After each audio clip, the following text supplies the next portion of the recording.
Following the massive success that the Game Boy Advance was in 2001, Nintendo in 2003 decided to release the SP version of the Advance, which just stands for special.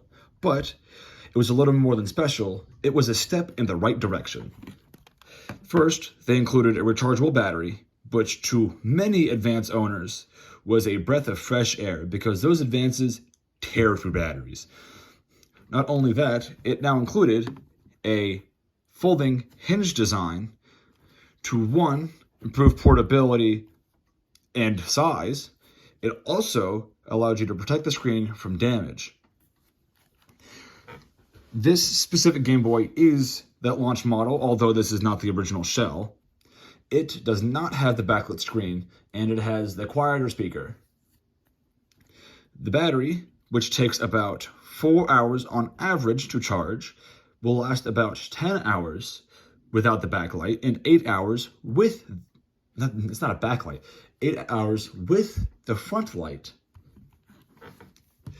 But all things being perfect as they were, there's always room for improvement. And that's where the 101 model came in. The AGS 101 model did boast the backlit model screen, and that's probably what a lot of people are desiring right now. Hello, me. This one also boasted a better speaker, but they did have the same battery, so you can expect similar, if not a little worse battery life from the 101 because now it's supporting a backlit screen.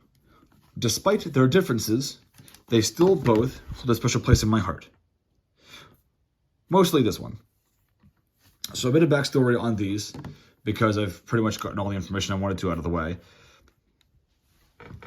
This Game Boy specifically, I bought on eBay for myself, I think, right before I went on vacation 2 years back in September. And when it arrived, I didn't know at the time, but whoever had put it into a new shell did a really terrible job.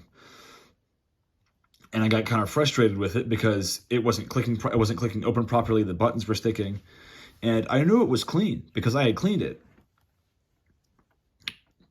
So I went to the Game Boy forum, I asked a couple questions, and I had concluded that the shell that was used was in fact an AliExpress shell. And the AliExpress shells just suck. So the solution I came up with was to buy another shell. And now that it isn't another shell, it is one of the nicer Game Boys that I own.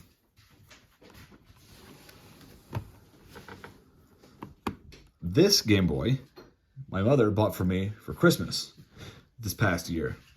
I actually had a few problems with it. The person who had sold it to me on eBay, he who will not be named, eBay's policy states that after 30 days, nothing can be done unless the seller is willing.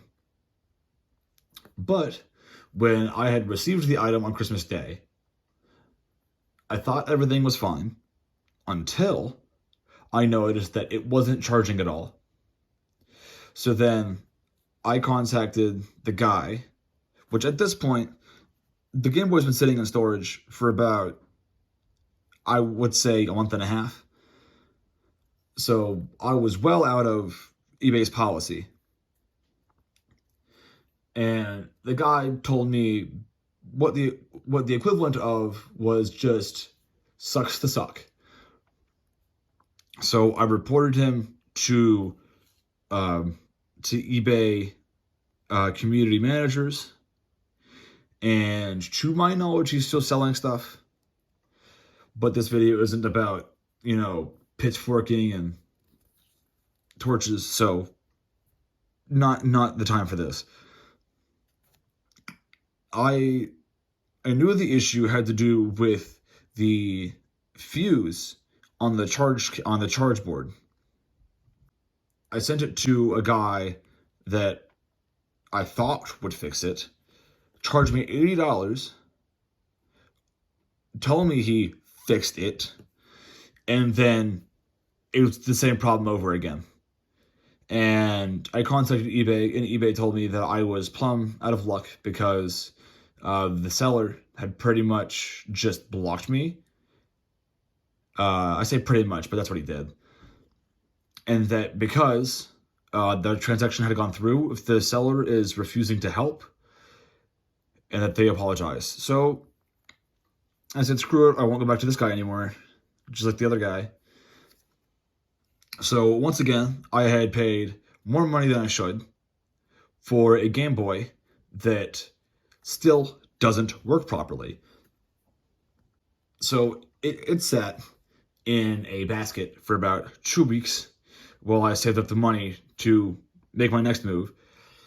I found a really, really nice second-hand part distributor, and she had told me that she felt really bad for my situation, and that if I sent her the bad motherboard, she would not only give me a discount because she felt sorry about my story about having trouble getting this Game Boy to run, she would give me a discount for sending her another motherboard. So that's what I did. I bought her new motherboard, which has been replaced with all ceramic fuses.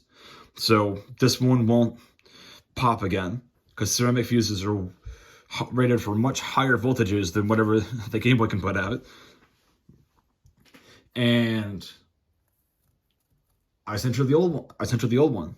To my knowledge, she's fixed it, and it's another Game Boy living its best life. And I got a functional charging Game Boy out of it.